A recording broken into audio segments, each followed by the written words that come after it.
اعوذ باللہ من الشیطان الرجیم بسم اللہ الرحمن الرحیم رب اشرح لی صدری ویسر لی امری واحلل عقدۃ من لسانی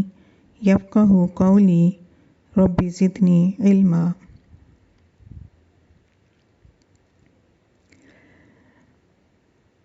آج ہم قرآن مجید کی دوسری وحی سورہ مدثر کی پہلی 7 آیات کے بارے میں پڑھیں گے۔ ان آیات کی تفسیر پڑھنے سے پہلے ایک تھوڑی سی بحث ہے، چھوٹی سی بحث ہے کہ پہلی وحی کون سی تھی، اور اس کی پھر تطبیق کی گئی ہے مختلف روایات کی، کہ بعض روایات میں سورہ مدثر کو پہلی وحی کہا گیا، اور بعض روایات کے مطابق اقرأ بسم ربک الذی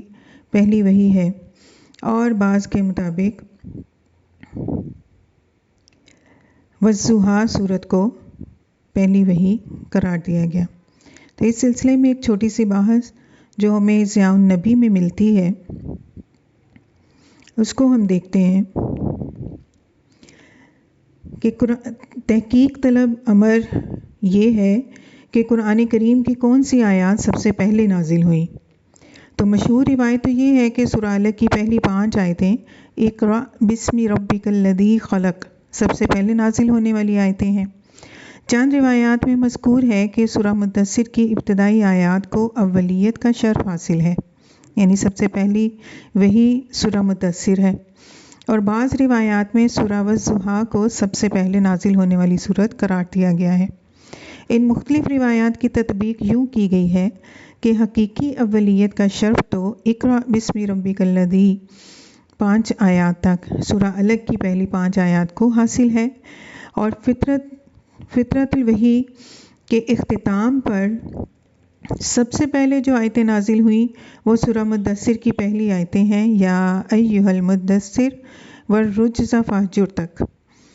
کیونکہ صحیحین کی روایت اسی کی تائید کرتی ہیں۔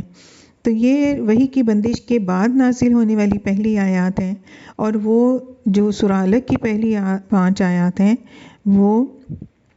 پہلی وحی ہی قرار دی گئی ہے، اور یہ اوتھینٹک بات ہے، صحیح احادیث سے یہ چیز ثابت ہو گئی ہے۔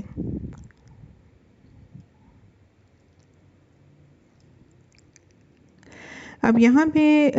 پیر کرم شاہ مزید لکھتے ہیں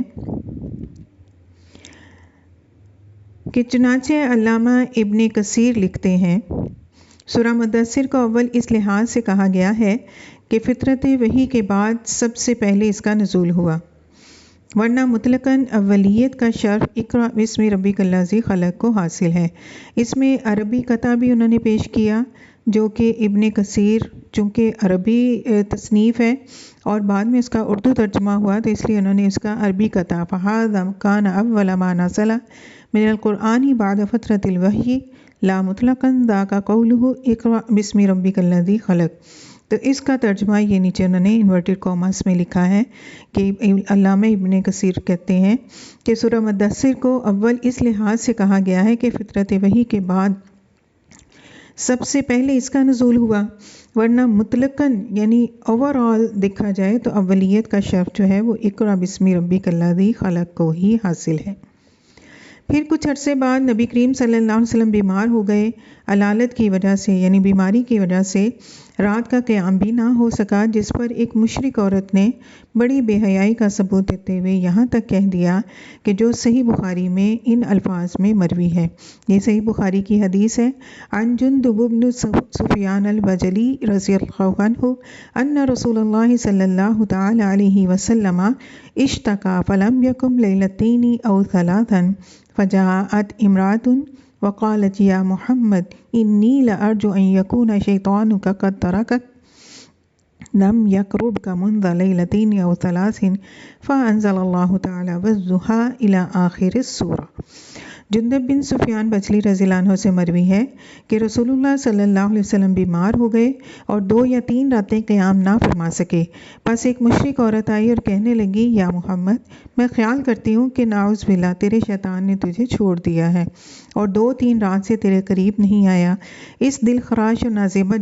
جملے سے سرکار دو عالم صلی اللہ علیہ وسلم کے قلب نازک کو جو تکلیف ہوئی ہوگی اس کا آپ بآسانی اندازہ لگا سکتے ہیں۔ پھر اس وقت اللہ تعالیٰ نے اپنے محبوب کی دلجوئی کے لیے یہ سورہ مبارکہ والضحیٰ نازل فرمائی تھی۔ ان تمام روایات کو سامنے رکھتے ہوئے بآسانی یہ نتیجہ اخذ کیا جا سکتا ہے کہ وحی کا آغاز ایک رات سے ہوا۔ کچھ عرصہ کے لیے نزول وحی کا سلسلہ منقطع رہا۔ جب ازسر نو وحی کا نزول شروع ہوا تو پہلے یا ایھا المدثر آیات نازل ہوئیں، پھر کچھ عرصے بعد حضور صلی اللہ علیہ وسلم کا مزاج ہمایوں ناساز ہو گیا، جس کی وجہ سے قیام اللیل کا عمل موقوف ہو گیا۔ اس اثناء میں کفار نے طعن و تشنیع کے تیر چلانے شروع کر دیے۔ اس کے بعد سب سے پہلے سورہ والضحیٰ نازل ہوئی، جس میں بڑے پیارے انداز میں رب کائنات نے اپنے محبوب کو دلاسے دیے اور دلجوئیاں کی۔ اس کے بعد پھر سب آغاز رسالت کی ہیڈنگ لے کر آتے ہیں۔ اس عنوان کے تحت وہ لکھتے ہیں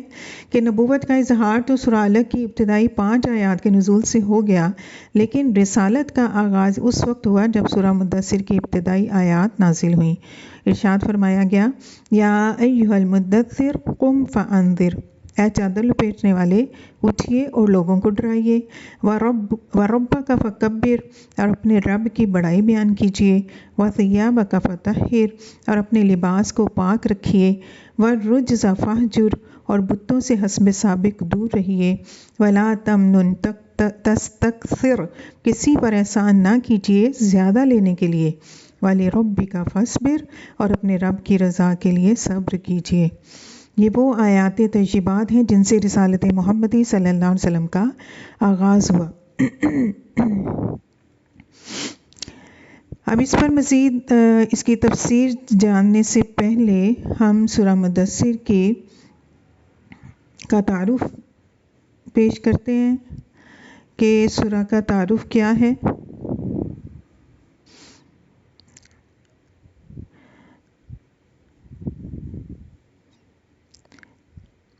اور یہ تعارف ضیاء النبی میں موجود ہے، تو اس سورت کا تعارف پڑھنے کے بعد انشاءاللہ پھر ہم اس سورت کی آیات کی تفسیر پڑھیں گے۔